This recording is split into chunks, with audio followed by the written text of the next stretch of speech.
Hello everyone, आज हम लोग देखेंगे 21 मार्च 2023 का करंट अफेयर्स। तो आगे बढ़ते हैं। पहला प्रश्न हमारा, भारतीय रेलवे ने 2030 तक नेट जीरो कार्बन उत्सर्जक बनने का लक्ष्य रखा है। तो इंडियन रेलवे के द्वारा 20 मार्च 2023 को नेट जीरो कार्बन उत्सर्जक बनने का लक्ष्य 2030 तक के लिए रखा है। तो ये रेलवे मिनिस्टर अश्वनी वैष्णव के द्वारा घोषणा किया गया है। और जो रेलवे के जो चेयरमैन है अभी अनिल कुमार लोहाटी हैं। तो इंडियन रेलवे 2030 तक का नेट जीरो कार्बन उत्सर्जक बनने का लक्ष्य रखा है। जो भारत रखा है, भारत अपना नेट कार्बन उत्सर्जक बनने का लक्ष्य रखा है 2070 तक के लिए रखा है। दूसरा प्रश्न हमारा, फीफा वर्ल्ड कप का नया प्रारूप जारी कर दिया गया है। जो फीफा वर्ल्ड कप 2026 का आयोजन होगा वो कनाडा, मैक्सिको और यूएसए में होगा। 2022 का फीफा वर्ल्ड कप का आयोजन कतर, दोहा में किया गया था। और जो 2026 का आयोजन किया जाएगा वो कनाडा, मैक्सिको और यूएसए में किया जाएगा। तीसरा प्रश्न हमारा, केंद्रीय मंत्री नरेंद्र सिंह तोमर ने आधिकारिक तौर पर एग्रो यूनिफेस्ट की शुरुआत की है। तो एग्रो यूनिफेस्ट की शुरुआत बेंगलुरु में किया गया है केंद्रीय मंत्री नरेंद्र सिंह तोमर जी के द्वारा। चौथा प्रश्न हमारा, राष्ट्रीय महासागर प्रौद्योगिकी संस्थान लक्षद्वीप में हरित स्वचालित अवलवनीकरण संयंत्र स्थापित करेगा। तो राष्ट्रीय NIOT है, जो national institute of ocean technology है, वो हरित स्वसंचालित डिसैलिनाइजेशन, जो पानी का जो समुद्र का जो पानी है उसे साफ करने के लिए डिसैलिनाइजेशन प्रोसेस शुरू किया जाएगा। और NIOT के द्वारा ये शुरू किया जाएगा। तो जो भी चैनल पे नए सब सब्सक्राइब कर लें। आगे बढ़ते हैं हम लोग। अगला प्रश्न हमारा, सबसे कम विकसित देशों की संयुक्त राष्ट्र ने सूची से बाहर कर दिया है भूटान को। तो लिस्ट डेवलपमेंट कंट्री से भूटान का नाम बाहर कर दिया गया है। भूटान अब डेवलप कंट्री में कंसीडर किया जाएगा। तो अभी जिसे इंडिया, भूटान, म्यांमार, पाकिस्तान, श्रीलंका है, ये लोग लिस्ट डेवलप कंट्री में आते हैं। लेकिन अब से है जो भूटान है, जो LDC के लिस्ट से यूनाइटेड नेशंस के द्वारा बाहर कर दिया गया है। तो यूनाइटेड नेशंस के द्वारा LDC के लिस्ट से भूटान को बाहर कर दिया गया। अगला प्रश्न हमारा, राम सहाय प्रसाद यादव जो नेपाल के तीसरे उपराष्ट्रपति बने हैं। तो नेपाल के तीसरे उपराष्ट्रपति बने हैं राम सहाय यादव। और यहाँ के जो नए राष्ट्रपति बने हैं राम पौंडौके हैं।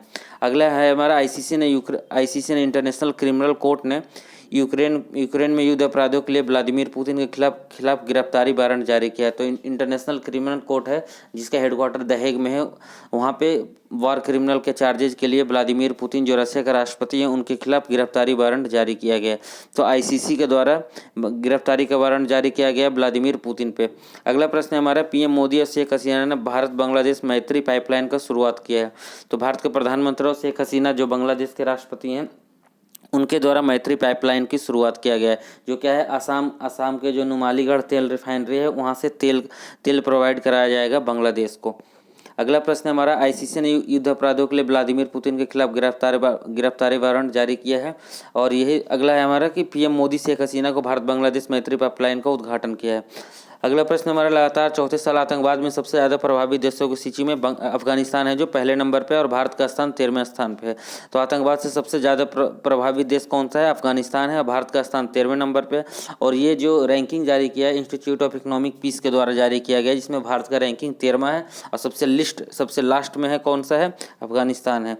अगले हमारा, जियानी इन्फेंटिनो को तीसरी बार फीफा के अध्यक्ष के रूप में चुना गया। तो फीफा के अध्यक्ष नए कौन बने? Gianni Infantino. और ये इटली और स्विट्जरलैंड के नागरिकता रखते हैं। तो जियानी इन्फेंटिनो हैं जो फीफा के नए अध्यक्ष बने हैं।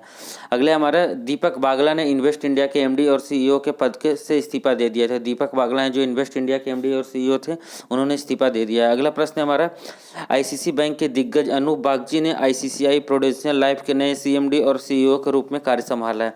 तो क्या है, अनूप बागची हैं जो ICICI प्रूडेंशियल लाइफ के MD और CEO के रूप में कार्यभार संभाला है।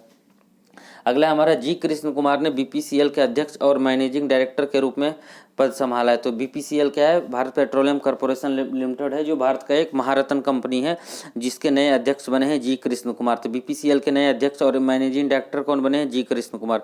दिल्ली के इंदिरा गांधी अंतर्राष्ट्रीय हवाई अड्डे को दक्षिण एशिया में सर्वश्रेष्ठ हवाई अड्डा घोषित किया। तो स्काई ट्रैक्स के अनुसार साउथ एशिया का सबसे बेस्ट हवाई अड्डा कौन सा है?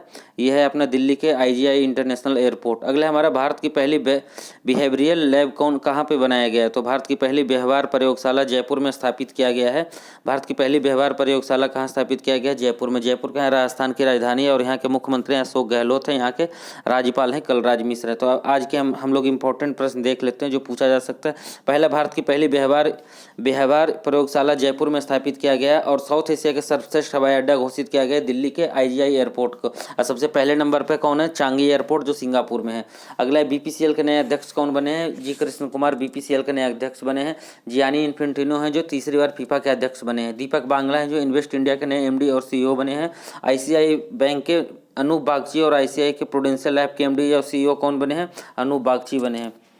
अगला हमारा कि आईसीसी ने यूक्रेन में युद्ध अपराधियों के लिए व्लादिमीर पुतिन के खिलाफ गिरफ्तारी वारंट जारी किया है। और इंस्टीट्यूट ऑफ इकोनॉमिक पीस के द्वारा जो ग्लोबल टेररिज्म इंडेक्स जारी किया है उसमें भारत की रैंकिंग 13वां है, सबसे वर्स्ट है जो अफगानिस्तान का है। पीएम मोदी और शेख हसीना ने भारत बांग्लादेश मैत्री पाइपलाइन का उद्घाटन किया है। और भूटान को लिस्ट डेवलपमेंट कंट्री से बाहर निकाल दिया गया है।